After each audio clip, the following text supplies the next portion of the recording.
फर्क होता है खुदा और फकीर में, फर्क होता है किस्मत और लकीर में। फर्क होता है खुदा और फकीर में, फर्क होता है किस्मत और लकीर में। अगर तुम चाहो और ना मिले तो समझ लेना कुछ और अच्छा लिखा है तेरे तकदीर में, कुछ और अच्छा लिखा है तेरे तकदीर में।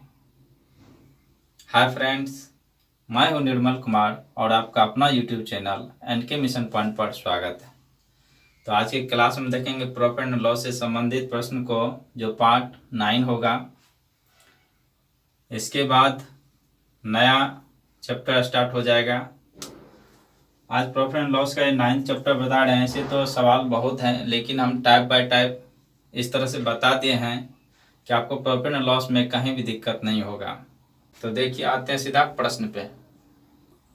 चलिए, प्रश्न है, सोहन एक मेज 20% छूट पर खरीदता है तो 30 रुपया का लाभ होता है।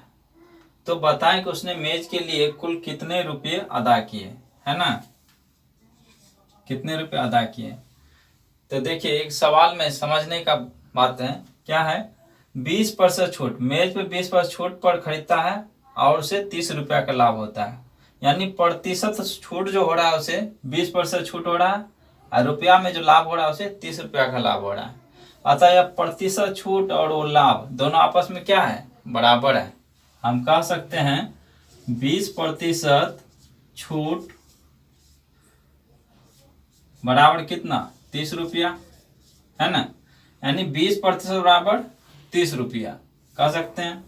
तो और देखिए क्या कहता है, तो बताएं कि उसने मेज के लिए कुल कितने रुपये अदा किए। वो जो कहता है छूट देने के बाद, यानी 30 रुपया जो छूट, यानी 20% छूट देने के बाद 30 रुपया का लाभ जो हुआ, यानी इतना 20% छूट देने के बाद वो कितने रुपये उसको अदा किए, यानी कितना रुपये उसको पेड किए, वो निकालना है।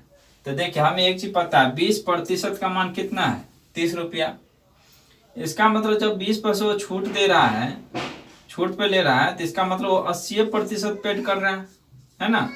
दाम जितना है सामान का, उसमें 80% वो अदा कर रहा है, चाहे पेड कर रहा है रुपया। तो देखिए 80% यहाँ से निकालेंगे तो क्या हो जाएगा, 30/20 गुना 80%।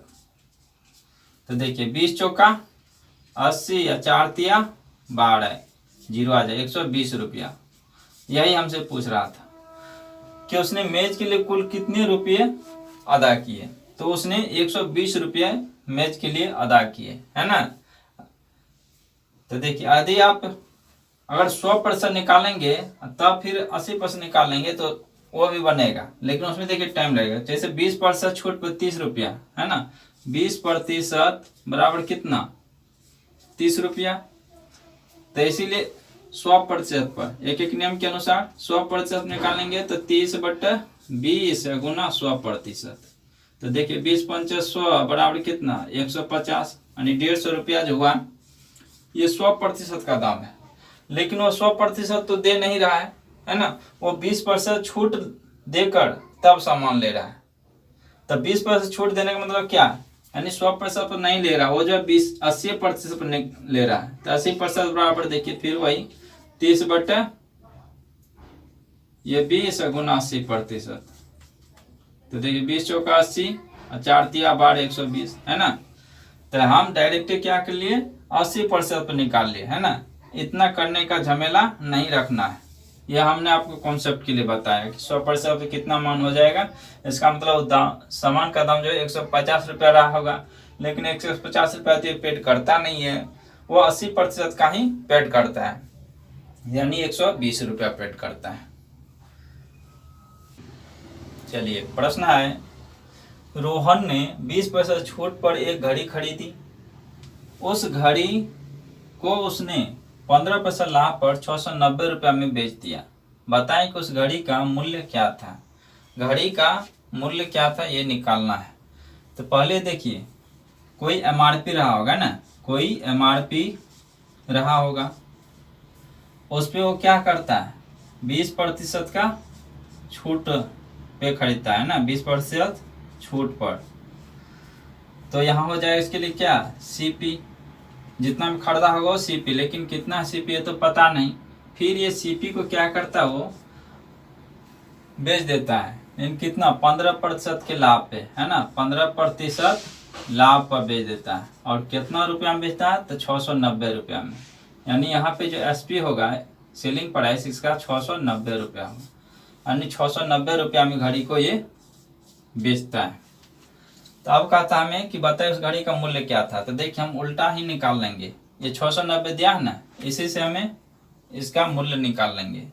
तो देखिए सबसे पहले हम क्या करेंगे, 690 रुपया जो है यहाँ से हम सीपी निकालते पहले। एसपी तो हमें पता है 690, तो यहाँ से सीपी निकाल लीजिए। सीपी निकालेंगे तो 690, आप देखिए यहाँ क्या दिया, 15% लाभ। 15% जो लाभ दिया है, 15% लाभ बराबर कितना हो जाता है, देखिए 15% लाभ बराबर 15% का मान है कितना, 3/20 हो जाएगा। लाभ है तो जोड़ के लिखिए 20 3 23/20। तो अब देखिए हमें एसपी कितना है, 690 रुपया है, ये तो एसपी है। तो एसपी से हमें कहाँ जा रहे हैं, सीपी पे। एसपी जैसे जब हम सीपी निकालते हैं तो होल वैल्यू का उल्टा गुना करते हैं, है ना। एसपी सीपी निकालने होल वैल्यू का उल्टा गुना, ये हम शुरू से ही देखते आ रहे हैं। तो 23/20 है, इसका उल्टा हो जाएगा कौन सी, 20/23। तो देखिए 23 तिया 690 और 3 दूना 23 तिया 69 है, 1 0 आ जाएगा, यानी 30। और 30 गुना 20 कीजिएगा तो ये 600 आ जाएगा। यानी 600 जो है ये क्या हो गया, 600 यहाँ पे सीपी हो गया। ये हमें पता चल गया इतना रुपया सीपी। यदि हमें एमआरपी निकालना है तो देखिए एमआरपी बराबर, एमआरपी पे तो 20% का छूट देता है, तो 20% छूट बराबर क्या हो जाएगा, इसका होल वैल्यू निकालेंगे तो देखिए 1/5, 20 100 कट के, होल वैल्यू छूट है तो घटा के लिखेंगे, यानी 4/5। 4/5 एमआरपी निकालेंगे तो 600 का यहाँ कर देंगे इसका उल्टा गुना, है ना। तो क्या हो जाएगा 5/4, तो 4 से इसको काटिए, 15 चौका 60, ये 0 आ जाएगा। तो 15×5 = 75, 1 0 आ जाएगा, यानी 750 रुपया। उसके एमआरपी कितना रहा होगा, 750 रुपया। यही 750 पे 20% छूट दिया, 20% छूट हुआ तो वह 600 रुपया मिला, और 15% लाभ इस पे लिया तो 690 में बेच दिया, है ना। तो ये प्रश्न इस तरह से बनेगा। चलिए प्रश्न है, गोपाल अपने वस्तु पर कितना मूल्य अंकित करे कि उस वस्तु पर 6.4% छूट देकर बेचने के बाद भी उसे 5% का लाभ हो, है ना। कोई वस्तु है गोपाल के पास, वो कहता 6.4% छूट देने के बाद भी 5% लाभ हो, तो मूल्य कितना अंकित करे वस्तु पर, है ना। तो यहाँ देखिए इस प्रश्न में कहीं भी रुपया का चर्चा नहीं है ना। हर जो क्या है, परसेंटेज का चर्चा। इसका आंसर भी जो आएगा वो प्रतिशत में ही आएगा। तो यहाँ देखिए 6 पूर्णांक यानी छूट क्या दिया है, 6.1/4%। देखिए इसको हम तोड़ेंगे तो 6 × 25, 25/4, अब प्रतिशत है, इसको उड़ाएंगे तो 1/100 हो जाएगा। तो देखिए 25 चौका 100, 4 चौका 16, 1/16 छूट है ना। तो इसमें क्या होगा, घटा के लिखेंगे, 16 में से 1 गया तो 15/16, ये होल वैल्यू आ गया, होल वैल्यू आ गया। अब देखिए 15/16 इसके बराबर हम लिखेंगे, इधर जितना भी लाभ दिया हुआ रहेगा तो 100 में जोड़ के लिखेंगे, हानि दिया रहेगा तो 100 में घटा करके लिखेंगे। तो यहाँ दिया है लाभ दिया है तो 100 में 5% जोड़ेंगे तो कितना जाए, 105% हो जाएगा, है ना। 15 से इसको काटिए, 15 से 105 हो गया, और 16 से 112% हो गया। यही आंसर, यानी क्वेश्चन का सेंस समझिए। 112% क्या आया, इसका मतलब वस्तु जो है उस पे 112% मूल्य अंकित करना पड़ेगा, तब जाके 6.4% छूट भी दे देगा तो उसे 5% का लाभ होगा, है ना। इसमें देखिए क्वेश्चन को और भी घुमा के पूछ सकता है। क्वेश्चन को ऐसे भी कह सकता है कि वस्तु पे कितना मूल्य बढ़ाकर छापा जाए, कि उसे इतना छूट देने के बाद भी 5% का लाभ हो। तो जब कहेगा कि कितना प्रतिशत बढ़ा के छापा जाए, यानी 100% तो अपने आप में रहेगा, तब उस पर कितना प्रतिशत बढ़ा के छापा जाए। तो यहाँ देखिए 112 है, इसका मतलब 100 में कितना ही ज्यादा है, 12% ज्यादा है। अतः उस वस्तु को 12% बढ़ा के मूल्य छापेगा, तब उसे 5% का लाभ होगा, इतना छूट देने के बाद भी। इस पे देखिए इस तरह, जैसे मान चलिए कोई सामान का दाम है 1000 रुपया, 1000 रुपया, उसमें वो क्या करता है 112% मूल्य छापता है, जिसको कितना छूट देने के बाद इतना लाभ होगा। तो वह कितना रुपया उस पर लिखा होगा वो देखिए। ये हम मान लेते हैं, प्रश्न में दिया नहीं है 1000 रुपया मान लिए, तो 112% निकाल लेंगे।